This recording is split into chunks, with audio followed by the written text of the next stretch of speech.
Hi, we're sisters, Amy and Nancy Harrington, the founders of the Passionistas Project. We're created an inclusive sisterhood where passion-driven women come to get support, find their purpose, and feel empowered to transform their lives and change the world. On every episode, we discuss the unique ways in which each woman is following her passions, talk about how she defines success, and explore her path to breaking down the barriers that women too often face. Today, we're talking with Katie Charrier, a pivoting passionista. After 7 years in practice as an eye doctor, she found an entrepreneurial calling that she could not ignore. Inspired by her eternal desire to be comfortable, she invented a new way to construct loungewear and clothing that helps women relax comfortably, braless, while maintaining a desired coverage. She creates this at her growing brand, Gia and Kate. Along the way, she is working through the mindset shifts involved with an epic midlife pivot, including career and personal identity, imposter syndrome, perfectionism, and finding balance between goal setting and contentment in the present moment. So please welcome Katie Charrier. We're Hi, thank you. so happy to have you here. And I think the thing we relate to most about you is the constant desire for comfort. Yes, So, that's definitely me. so tell us what you're most passionate about. So right now at the stage where I am in life, it'll sound kind of general, but I feel like what best defines what I'm most passionate about right now is just authenticity. So, and I apply that in a lot of ways. Of course, the career pivot that we're, talking about here, just doing something that I feel authentically excited about every day, and the product itself, making a product that I feel authentically happy about putting into the world, where the product itself helps people feel authentic, but also, a lot of just other areas of life right now, similar to what you guys are creating. I feel ready at this stage to connect more authentically with friendships, with people who, align with where I'm going in life as well, and just having a lot of authenticity in everything that I do right now. So it's scary, the pivoting passionista part of it is a little bit scary, but if you're doing something authentic, that kind of keeps you going. So general as that is, I'm passionate about authenticity right now. Well, we can totally relate to the scary part and know that the Passionistas have your back. You're part of the sisterhood now. So I love it. Thank you so we are much. here for you. So tell us about the product. Tell us what you are selling. Yes. So I have a company called Gia and Kate, and what I make, I design it all right now, although I'm now currently having some manufacturers make it for me, so I'm not making them in-house. But I design loungewear and apparel, daywear, you can wear it out, but it's comfort clothing for women, where it has pad inserts, but no elastic or wires. So it's a bra-less or a bra alternative clothing choice for women who don't want to be wearing a bra. And I originally designed it for loungewear purposes, like to wear in my own home. And we can get to why I started doing that in my home. But I've realized that a lot of women actually find this useful if they have had surgeries, breast cancer surgeries, if they've had thoracic or heart surgeries, gastric, people who can't reach around to hook a bra. So there are actually a lot of instances where people will wear this as their normal clothing, but it started as loungewear, now it's just more than that. I've had both of those gastric operations and trouble going to the back, so I can relate. So tell us what inspired originally the spark of the idea for the loungewear. Yes. So when I started seeing my husband, he was a single father of three, which is a lot of kids to get all at once. So that's a whole different story. But at the time, two older are boys and the youngest is a daughter. But the two boys were like 8, 9, 10-ish range. They're like 18 months apart. So they were in that tween stage. And when I started coming over and being more part of the family, you might stay over, but this was peak pandemic era. So it was early 2020 when we started seeing each other, and I was still seeing patients full time, and of course my husband as well. And then at the beginning of pandemic, we didn't have vaccines wasn't available even for healthcare providers. And a lot of people were still dying at high rates from COVID. And so you kind of have a routine where you don't come home in your scrubs and, sit on the couch and hang out and eat first and then change later. We would go in and you go right to the washer, strip everything off, put it on hot, go into your shower, do a hot shower, and then you sit down and sit on the furniture and have dinner. And so if I was coming over here, shuffle in, put my scrubs in the wash, and then there are like tween boys here. If I'm having dinner with the boys, after you get relaxed, you have your hot shower, you've had your long clinic day, you put on your lotion, your skincare routine, and then it's like, what am I going to put on to have dinner with the family or to relax and watch a movie? Like, do I really have to put on a bra, just like on when I'm relaxing and I've just done my skincare routine? Like, no, I don't want to do that. But also, I don't want to show everything to these tween unsuspecting boys, and just kind of like wanting that little boundary between us, where I want to wear a soft jammy shirt, but also don't want to show everything to everybody who's here. So that's where I just started really spinning my wheels. I did a lot of internet shopping, but you've probably seen the built-in bra camis on the market. They have the elastic. Yep. They're just not as comfortable, it's still not as comfortable. And then it didn't have the pads anyway, so you still sort of have to wear something over it. And I just kept buying options that weren't quite what I wanted. And so I ended up sewing what I wanted, or cutting the elastic out of those and taking like sports bra pads, or swimsuit, just foam pads, and tacking them. And I'm like, oh, it would kind of be like this, where it just sort of drapes over, but doesn't have to hold anything up. I just want to sort of block the headlights. And so I ended up making them in a very crude, amateur sewing kind of a way, and realized that, okay, people need to have this. And I have friends who wanted it. My sister's in a dorm with co-ed dining hall. It's like, oh, I would wear this, and a colleague of mine's like, my in-laws live with me. Her husband's father is like there while she's making her coffee. And she's just like, you do that awkward, like cross arm thing. So that's what really led to the product. I mean, I had done everything from awkward zip up puffer vest to bathrobe to pashmina, draped. And I'm just like, okay, there has to be a more elegant solution to this. Wow, wow. And you have designed elegant tops. We'll kind of talk about the designs later because they're beautiful, but I want to take a step back, which is the coming home and the scrubs part, because you didn't start out on a career path to be a designer. So tell us a little bit about your childhood and what your interests were growing up and how that led you to choose your original career. Yeah, very different actually. So, weirdly enough, I always loved the brain and neuroscience. So, I grew up in Phoenix and I was always academically inclined. I always wanted to do well in school. I was the straight A kid. And STEM was interesting, but I always thought that the brain was cool, and how similar we all are, but very, very different, and we share like 99.98 or something % of our genetics with like greater apes, but like we're very, very different from them, and how people's brains, how consciousness is an emergent property of the physical brain. And so I always knew I wanted to study neuroscience.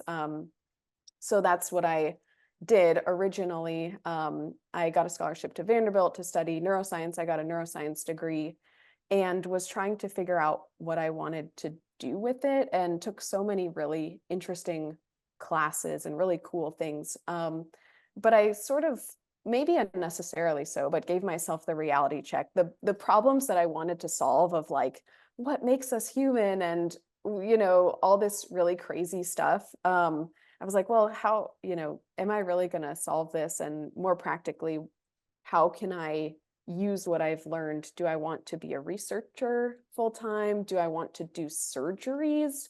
Do I want to just be in clinic with people not doing surgery? And I shadowed a lot, and I sort of ended up choosing optometry because actually the retina is brain tissue, and there's most of what we see is with your brain. I mean, the eyeball itself really just catches light. You know, the other 10 neurons in the pathway are all brain stuff.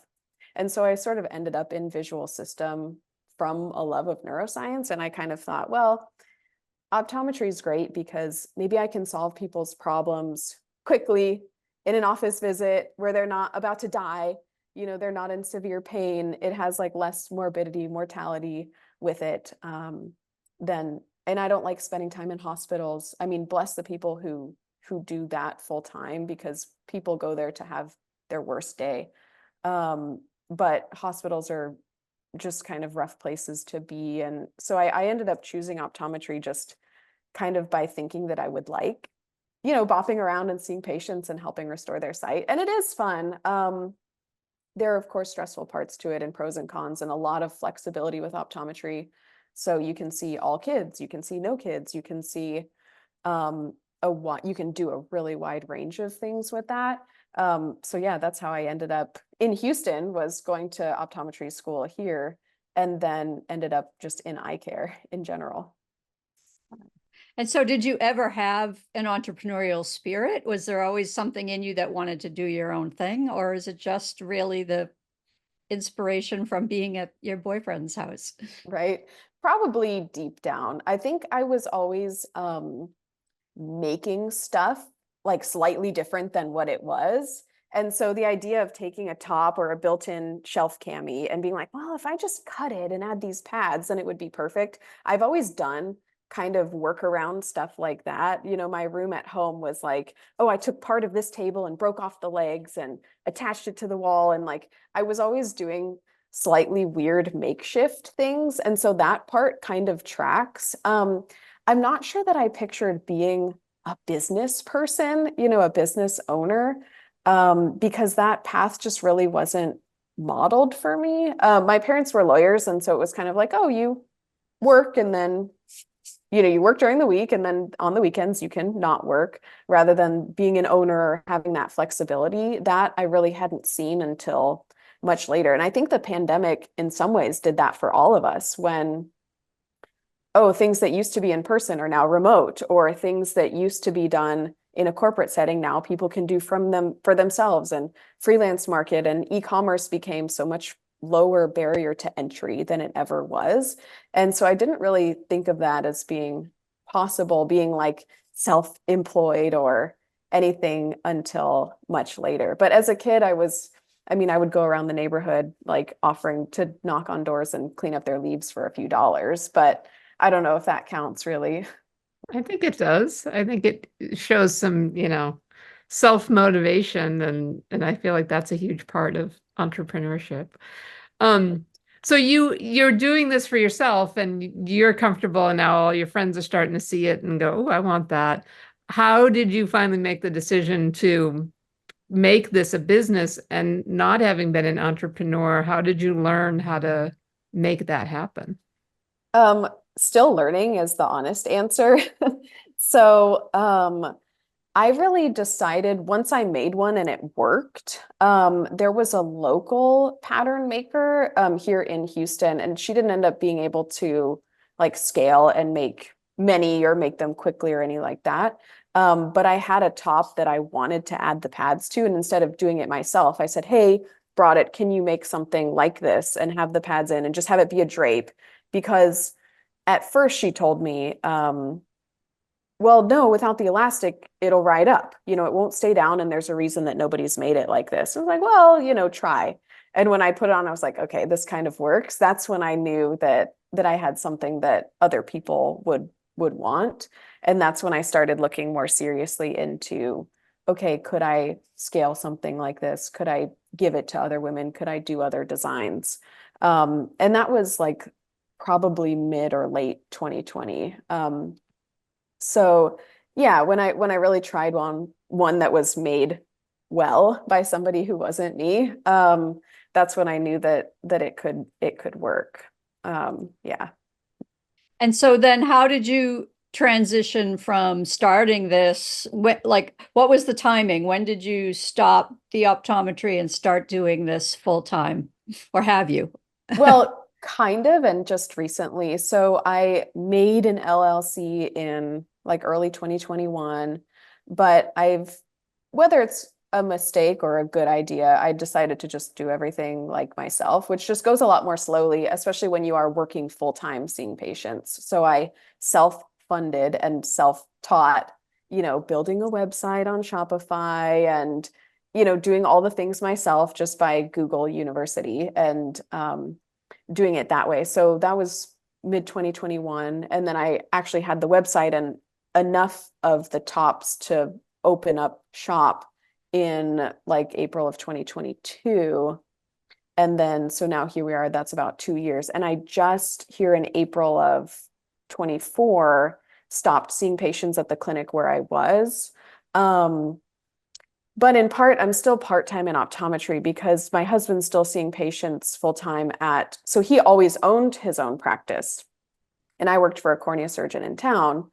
And so, but he needed help. He had an office manager suddenly leave and all things stressful there. And so it's like, well, I'm doing some admin stuff now part-time. So I still do some billing, some training of our new employees, just onboarded a new employee. So I find myself like getting dragged in or getting called in over there.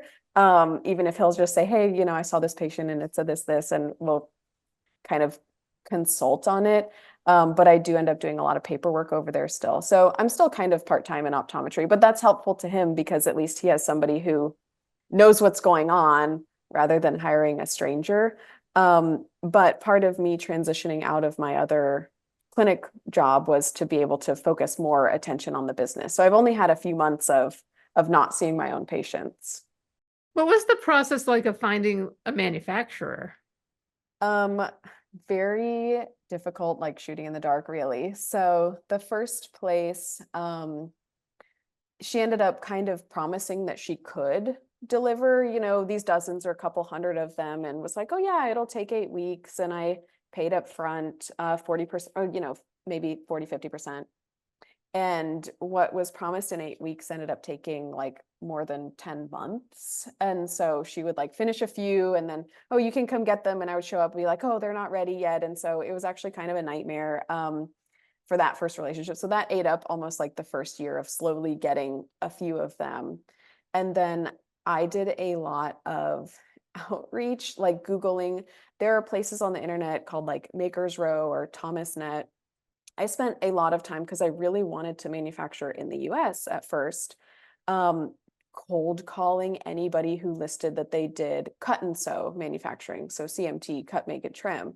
And I called places who did like hospital bedding, patio furniture, mattresses, duffel bags, anybody who did sewing, and to say, oh, can you do number one, can you do knitwear? Because things that have a stretch is different than woven for the machinery that they need.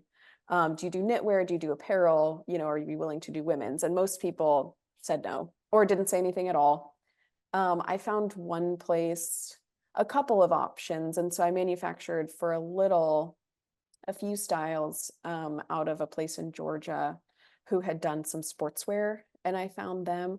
But the manufacturer I'm using right now was an inbound lead because I was doing a bamboo fabric and still do.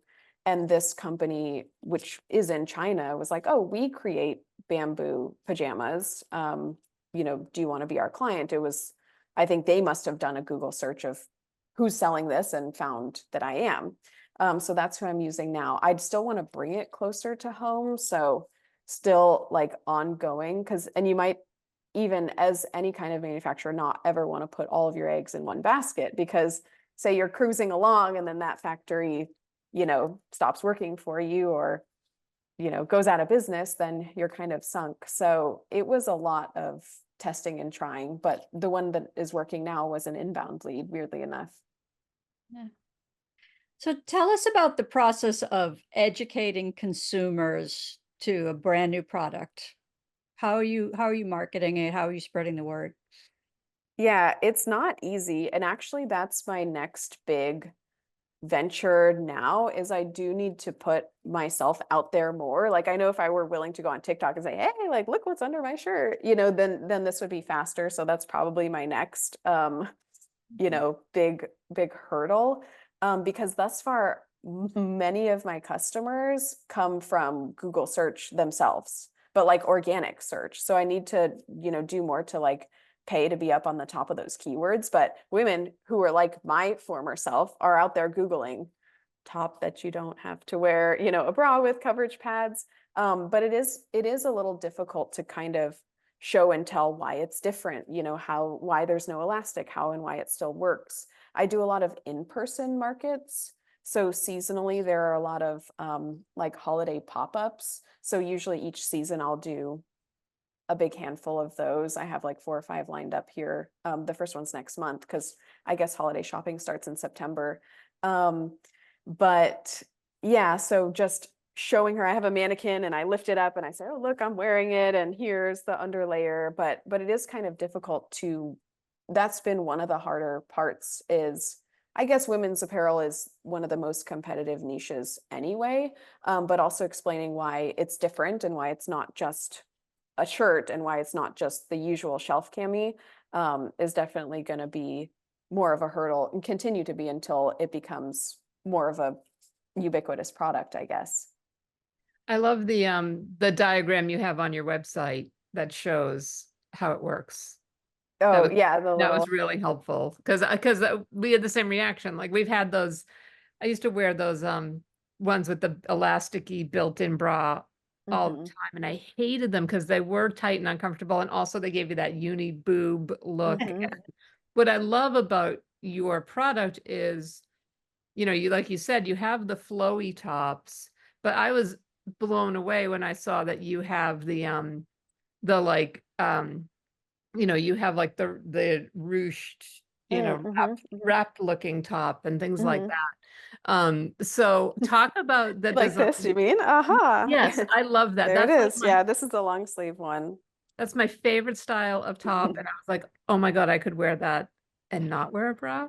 Tell us about your design process and how you went from that first flowy top to the designs you have now.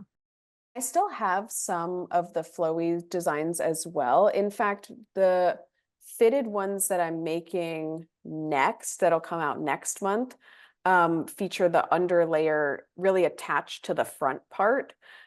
So it's basically just test and try. On all the original designs, the underlayer it's attached around the armholes and at the neck. But at the bottom, if you lift up the bottom of the outer shirt, you can see it as a separate, kind of like how a shelf cami would be with the underlayer being separate, but just without elastic. And it's tacked to the side of the shirt so that it stays down. So really, it's just a product of the customers saying, okay, this is nice and it's flowy, but I really don't want to wear a bra. I want to wear this all the time. I can wear like a cardigan over it, or I want to layer it with something. Do you have something that's slimmer fitting, that's less fabric, not as flowy, so that I can use it in layering or tuck it in to something? So it was just having both, really. So I just started with the flowier ones because it's like loungewear and you're relaxing. You don't need. I don't have any immediate plans to make like a crop top or anything, even as trending as those are. I'm like, I'm at my house. I'm not, having to, the whole point is that I'm relaxing. So I did start with those flowier designs, but as we're wearing them out of the house now, and I could wear this anywhere, I started trying to make it look more like a blouse that you would wear outside of the home, and trying to factor in the underlayer just so that it's most comfortable and most functional. So the pads stay in place as well as they can, while still having room where ladies who are a little more higher, lower, in or out can still adjust the pads. Because people say, oh, I hate how the pads fold up when you wash clothing. Can you tack them in place? And it's the kind of writing that line between, I can solve some of these problems, but then it would maybe not be centered for everybody. And so, yeah, it's just been a process of trying to get feedback from customers, wear things and see what annoys me about it, if I'm pulling at it, or where I think it needs to be looser or tighter, and just moving along as the designs go. But I still offer pretty much everything I started with, but just in slightly better variation, trying to improve the underlayer, maybe make it an inch longer or attach it in a different way. Yeah, that was going to be my next question, is about the sizing. Like, obviously they come in, small, medium, large, whatever, but is the cup size different too? Like, are they almost sort of customized, or is it one size fits all really? So on the, like everything scales upward with the size grade. So of course, as the width goes bigger from extra small, small, medium, large, XL, the length of that underlayer and where you could scoot the pads to is also longer proportionally. But I do have a larger cup pad insert for the different sizes. So previously I had the largest pad in the XL, and then medium large had the same size pad, and then extra small and small had the same size pad. And now I shifted it, extra small is the same, and then small and medium, and then large and XL. But yeah, there are different size pads that come in at standard, and you could swap it out. It's a little channel, kind of like with your sports bra. And so I sell it on the site where you could get an XL pad, or you could get a smaller pad into an XL shirt if you wanted. You can also take them all the way out if you wanted to, and just wear it as a top without the padding. So yeah, but the sizing, that is where it's kind of difficult. But I've had, even as recently as yesterday, I had a customer email me saying, "Oh, do you have plus yet?" Because she feels like the XL is a little tight. And it's tough because I only have extra small through 1XL. But I know there's such a market for folks wanting the plus, but then it's harder because just the height, or the weight there of the chest, and trying to account for that for everybody. That's where the elastic comes into play for those other designers, because then it just kind of cinches it up under you, and it's not going to ride up. So that's where I'm still trying to kind of noodle through it, would be on being able to design for plus and how I could do it without elastic. That's great though, that's in your thought process and planning. So what are your biggest sellers currently? What are most people buying? Interestingly enough, people like, even though it's hot in the summer, I think inside the home or with like sleeping or cozy, people like the like 3/4 or longer sleeve designs. But it really depends. It's kind of like when I go to the pop-up markets, what you wear ends up being what sells fastest. So if I'm wearing like the short sleeve one that's kind of like fitted, I have one that's like not peplum, but it sort of comes in at the waist and has a little some pleating there. If I wear that one, they'll say, "Oh, like that's cute. Yeah, let me grab that one in my size." And so it's sort of just like whatever you display for folks, then they can kind of see it in action, because just seeing it on the rack or on the mannequin, they'll say, "Well, is it really going to cover, or is it really going to be comfortable?" So weirdly enough, whatever you wear sells. Or if you're sending an email to my list, I have a small list of customers and repeat buyers. If I say, "Hey, I got this in a new color," then that's the style that will sell most right then. So it depends just a little bit on what people see, I think. Then they can envision themselves in it. Do you have plans to expand into other things? Not necessarily yet. I think having a set is nice, especially like for gifting when people want to do matchy with the top and bottoms.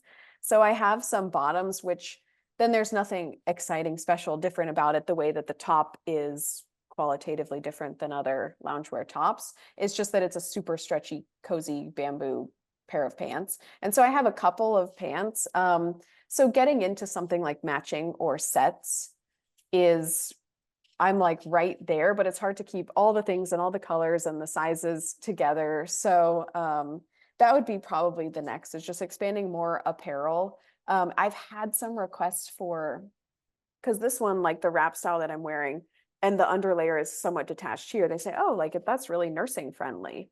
I've had friends who recently gave birth and say, "Oh my gosh, my cup size changed so much from start of pregnancy through nursing, and by the day I can't find any bra, and so I've been living in your top." And so I've had some requests for like nursing access or breastfeeding friendly, which some of them kind of already are, but to be more intentional about how to serve somebody who's nursing or postpartum, those kinds of things would be the same variation on a theme that I'd probably pursue next. Oh, that's really smart. And you have dresses now as well, right? Tell us about the dresses.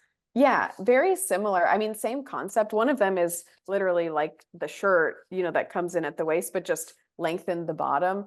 Actually, my mom was just texting me, I think yesterday, 2 days ago. She wore the dress all day. She went out to lunch with a friend and went to the grocery store, she's in Phoenix, so it's probably 120 degrees or whatever in Phoenix. And she's like, then you don't have to wear a bra, you don't even have to wear pants. You're just in something really cozy, but it looks put together and everything's covered. And so yeah, similar. And actually that one started because my best friend, as her sleepwear, she doesn't want to wear like a pants top set. She wants to wear like a nightie, wants it to be like a gown.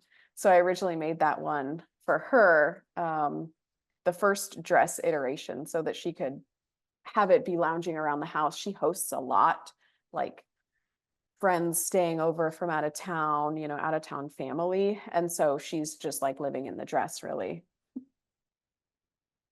That's amazing. As we're talking, I'm more and more and more conscious of how tight my bra is. And I'm just like, I just want to get into one of those shirts right now. Well, we Mhm. also haven't talked about bra straps and how there are no, especially when you're in like the tank top kind of thing, like I'm Mhm. constantly fixing my bra strap that's falling down. There's none of that now too. Either it's too tight, and then you're feeling it, or it's loose and then it hangs off or whatever. But yeah, for me, like the second I come home, even when I was wearing scrubs, you don't have to wear, a push-up bra or anything super tight or fancy. It would be one of those stretchy, bralette or yoga bras. But even after wearing that all day, I come home and just want to rip it off. And so it's just, I needed something cozy where I didn't feel the elastic, where I wasn't even wearing a shelf cami. Yeah, I also see this as my salvation for walking the dog early in the morning. Mhm. Oh, It's yeah. it's like I Ev get up out of bed, I'm like, "Oh, do I have to put a bra on to walk the dog?" Oh, yeah. And then the one time you don't, of course, you're out there and the neighbor goes, "Oh, hey, let me chat with Yeah, you about something." And then you end yeah, up and being you're like, like, "Oh, great. Like, Yeah. I wish I had thought of this." But yeah, whether it's, or even like in apartment living, when I lived in an apartment before, the mailboxes, you go across and down the elevator and walk past all the people. And it's just like, I would zip on my hoodie or a vest or something just to kind of do it baggy. But it's Houston, like it's 1,000,000 degrees outside, and I'm wearing a hoodie just to avoid that. Like, why? Be in something more comfortable. So, I think you should make a deal with Trader Joe's where they carry them in the store and then mm, people will buy them because I am constantly Saturday morning like, oh, I want to make us breakfast and I have to run out to Trader Joe's first thing in the morning and I do the same thing. It'll be like 100 degrees and I'll put on a heavy sweater. But hmm oh, if people who like Trader Joe's shoppers knew that this existed, then they would pick it up and then they'd always have it when they needed their Trader Joe's run. You need yeah, a partnership with the places that people run out to, CVS or whatever. yeah. When they happen to be at their braless moment and like wishing that they had something, Yeah. I like, and that's so funny because every time I explain the top to someone, they say, "Oh, you should put it at, wherever." And everybody has a great idea. I think too, like, the gift shops at a hotel Mhm. where, you've spent all day in the sun or by the pool or whatever, and usually you're traveling with people either to meet family or whatever, and you finally get off the beach and you relax, you do your shower and you've got to go to dinner. It's like, "Oh, okay, like let's, put this back on." But yeah, hotel gift shop, even like the hospital gift shop, for the breast cancer patients, and now Trader Joe's, I'll have to add that to my list too. Spas too, like just at the end of a spa when you don't want to, Mm-hmm. when you take a shower and then it's like, oh, I just want to go Relax to a ones. spa chain like Burke Williams or something like that. Oh And yeah, I love 100%. the hospital idea too, because as you said in the beginning, and I alluded to, I had frozen shoulder about 10 years ago, and I literally could not clasp a bra, so Uh-huh. then that was the search for what do I do, and Yes. this would have been the perfect solution. I ended up with the front closure bras, and they were just Ah, uncomfortable. And I mhm. also recently had major abdominal surgery, and still the idea of putting a bra on now hurts. So, um, yeah, it's just such a genius idea. You're really you 100%. got a My good mom, idea. yeah, my mom had rotator cuff surgery last year, and she's a lawyer. She had to go to court like a week or two later, but she's empty nesting now, and so it's like, what are you going to do? Show up early and have your colleague, hook your bra for you? You're like, no, she Right. wore the top. She put like a blazer over it. She did it in outfit, but like all week, I had tops for her that she could wear while she's going to court every day with her, coat on over it and just not wearing a bra. And then she didn't have to hook it because she couldn't bend her arm around after the rotator cuff. And my mom too is a breast cancer survivor. So she had lumpectomy here and they did radiation. And for a while, I've had ladies visit me when I'm doing my pop-up market say, oh my gosh, you know, I just had breast cancer surgery and I've not been able to do an underwire or do a clamp here, especially if they do like lymph node stuff, where it can really like make a difference in your comfort quality of life. Or like for chemotherapy, you can put the port right here and not be wearing a bra, but you can be in something that's comfortable that you feel good in, but you're not just having to wear a, you know, the ugly gown that they give you or some, you know, sloppy t-shirt. You can actually wear something nice, but be comfortable. So there's so many people that I want to get it to, but then it's just like, Yeah. it's, you know, I'm working on it, but yeah, Will come in time.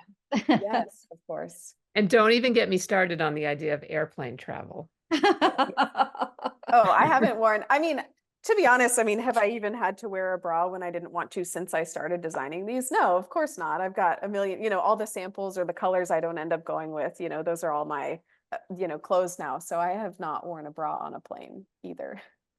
That sounds so, that's like, that's heaven. That's the dream. And to look put together, I mean, I wish that I had known you at the beginning of COVID because I'm still living the COVID lifestyle from the waist down.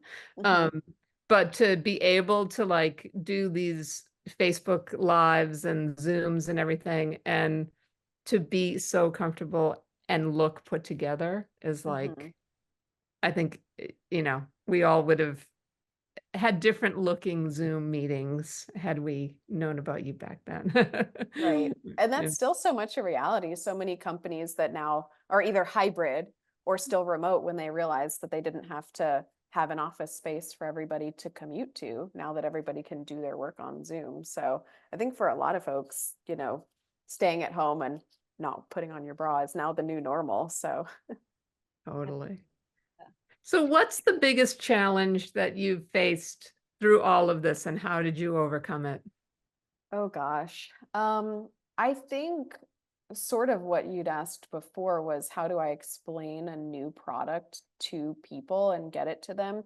I think that will still be and is still my challenge is marketing in general.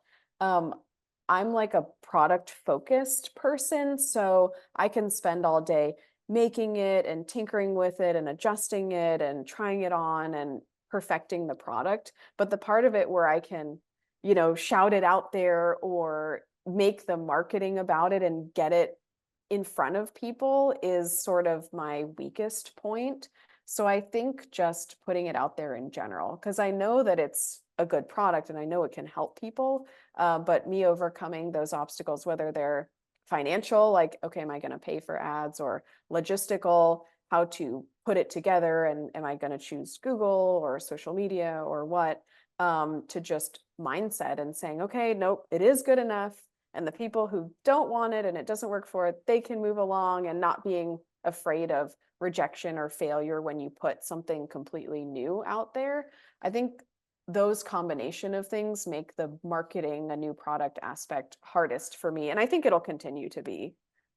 Even as I hopefully get better at it, it'll still be harder for me than designing a new product, which is like the fun and cool part, and then having to sell the product, which is like the, okay, this is the actual work part for me. Yeah. But once you start making your millions, you can hire a team and that'll all be taken care of. Sure, yeah. I think you should take it to the tank. Well, and I've had, whenever I do the pop-up markets and I say, look, it's like this, and why didn't anybody design it like this before? I don't know, because men were designing clothing and they assumed, and that's what Sarah Blakely always says about her Spanx. You know, people had put a strand of elastic in the waist, and they always told women, well, it won't stay up if it doesn't have elastic. And she's like, how do you know that? You know, and she did so many iterations on it where it just makes sense, because women are designing our own products now, thankfully. And so I'll do this at my markets and kind of show the inner, and people will say, oh, you need to go on Shark Tank. So maybe I do. I mean, yeah. Could I be the next Sarah Blakely? Oh my gosh, she's my idol. So one day, braless for everybody. I could see it happening. I mean, it's an amazing product. So Do you have like a tip or a tool that you use in your everyday life running the business that you can share with everybody? I think in my everyday life, the only thing that I use regularly would be like calendar, and that could be as simple as like Google Calendar, but making yourself do the things that have to be done, every Monday, what are you doing? Or like I started doing the Profit First system, which is a popular book for any entrepreneurs, but in e-commerce especially, where, okay, on each day you allocate, you set the days and then you allocate your funds toward what you're going to spend for certain expenses. So things like that, staying organized. So I guess in a practical sense, I don't have a lot of high tech, tech stack. I had tried, people use Trello, or I had tried Monday. Um, and that's good. I think the more people you have on your team, the more you would need to use something like that for sure. But for me, just like my one little calendar and to-do list is kind of the only thing. But forcing yourself to do the thing that you said you were going to do at that time is the hardest part. Yeah, that's tricky. It's tricky as an entrepreneur. You always get sidetracked. Oh, So yeah. what's the biggest lesson you've learned about yourself while you've been doing this venture? Oh my gosh. Probably just that things are not going to seem easy, even though you get there and get to it. And it's going to be hard, but do it anyway. Like that you'll only feel accomplished looking backward at it. That anybody who's approaching something new, and even if it's just the very beginning, simple little thing like signing up for an LLC, like, well, I've got to look it up and I've got to fill in all these boxes and figure it out. Okay, and then what's the next step? Each step you kind of feel like you don't know what you're doing. But about myself, I think I always, like I mentioned, did well in school and things were always like, oh yeah, I'll just follow this clear path and do it. But I think I learned that I can do difficult or uncertain things. And I can accomplish them, but I'll only feel accomplished about them like later once they're already done, and that it's okay to feel like you're scrambling or shooting in the dark at stuff and just kind of have that faith to keep going, even though you really don't have yourself figured out yet. I think that's what I had to make myself learn, because if you wait until you're confident in something in order to do it, it'll never get done. If you wait until you have enough research where you feel like you know everything about it, it would just take too long. I already take too long to do stuff because of perfectionism. But if I really waited until I actually felt like I was confident enough to do it, none of it still would have happened quite yet. So if you could go back in time to when you first decided to make this a business, what advice would you give yourself? Yeah, to just what do they say, that done is better than perfect, to just put it out there and do it. Something that I've now been really reminding myself of this month, even recently. Have you guys heard that? I call it a business parable, but the one about the pottery teacher, the pottery instructor one. Oh, I love this. And I like to give credit where credit's due, but I don't remember where I even heard this one. Probably somebody gave it in a keynote and then somebody listened to that and put it in their book, and somebody else gave it on their podcast interview for their book tour, and then somebody else talked about it. But it's like the Pottery 101 teacher, and I don't even know if it's based on a true story, but if you have, I guess as the legend goes, the pottery teacher has two sections of the class, Pottery 101, and all of the students are first timers. They've never touched a pottery wheel or whatever. And one section, say it's Monday, Wednesday, the other's Tuesday, Thursday class. But he tells one section of intro students, okay, welcome to Pottery 101. I'm going to be teaching you things and coaching you along the way, but you'll learn how to throw, a flower pot. And at the end, you'll be graded on, how good your flower pot is. You just want to keep trying and make them better and better, better. And then you'll give me your most perfect one at the end. And that's what you'll be graded on, just your best quality of it, the features of it at the end. And then he tells the other section of the class, okay, welcome to Pottery 101. I'll teach you things, but you'll be graded at the end on how many pots you throw. So if you throw more, the more you throw, the better grade you'll get at the end. And so, of course, the people in that section, he's like, all you have to do is show up Tuesday, Thursday, and just keep making one. As soon as you finish one, make another one. As soon as you finish, make another one. And then you can probably guess what happened is the class who was told to make it perfect, you know, they made some that were decent, but the class who were told, just keep doing it, just keep trying it, do more experience, do more reps, put in more hours and make as many as you possibly can. Of course, theirs were in fact more perfect or more beautiful or less flawed or whatever you want to call it at the end of the class. And so I think just that reminder that in this amount of time where I've probably wasted a lot of it, like not quite putting something out there, or I'll work for a few weeks on a design and say, well, like maybe nobody wants this, and vaulted. And that was a few weeks of wasted effort. And instead of just putting it out there, getting feedback, trying it again, getting feedback, doing another one, getting feedback, I think I've probably spent more time on trying to put something out there that's perfect, which, spoiler alert, it never is anyway, because your customers will tell you exactly what's wrong with it as soon as they put it on. Rather than if I had just told myself in this amount of time just to do as many reps as possible at whatever the hard thing is, whether that's making an advertisement for social media or figuring out, you know, how to take product photos, just try as many as possible, then I probably would have been much further in the shorter amount of time by not holding myself to try to present something perfect, because that just doesn't work. So that's what I've been kind of reminding myself lately. So what's the question that we are not asking you, either about the product in general or entrepreneurship and running your business? I'm not sure what what you're not asking. I guess with such a big pivot, people might be curious to think what that's like.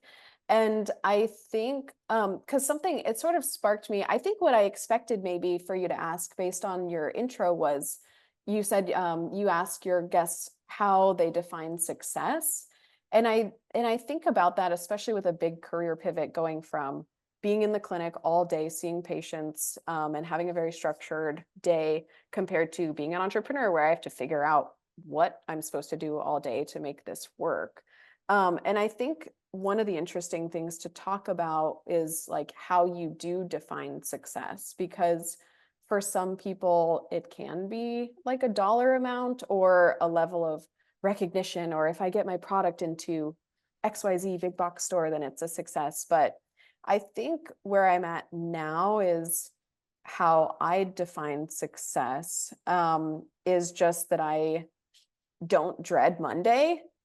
You know, when you think about like the Sunday scaries and like, oh my gosh, I've got like 35 patients on the schedule for tomorrow, and I know I'm going to be running behind, so I'm going to be stressed, and I'm going to, you know, I don't even have 2 seconds to go to the bathroom if I have to. And just thinking about on Sunday night, like how you're feeling in your bed, then I think that's something that is worth talking about, because entrepreneurship is hard and pivots are hard and scary. But if you're going from a place of Sunday scaries to, oh, I'm excited about Monday because then I'll be able to email these other businesses, or I'll be able to get back to work on the projects that I've been excited about, then I think that that's one way to define success. So I guess that's what I would say about entrepreneurship or my business in general, is that I'm trying to go toward that definition of success where I'm excited that Monday is coming. I love that. I love that so much. So how can people get in touch with you and find these beautiful products? Yes, so the brand is called Gia and Kate, which sometimes like I use a plus sign where I can, because that's in my logo, but on the, like for the website, it's spelled out. So JIAANDKATE. So giaandkate.com. Instagram, it's gia.and.kate, or Facebook, Gia and Kate. So it's spelled out on all those places. So that's where they can find the product, or they can, I think I have contact on the website that they can email me at hello@giaandkate.com. So yeah, they can ask me anything on there, or feel free to peruse the items. So I respond to every email. It's still just me, so they can really ask me anything that they want. Excellent. And one last two-part question for you.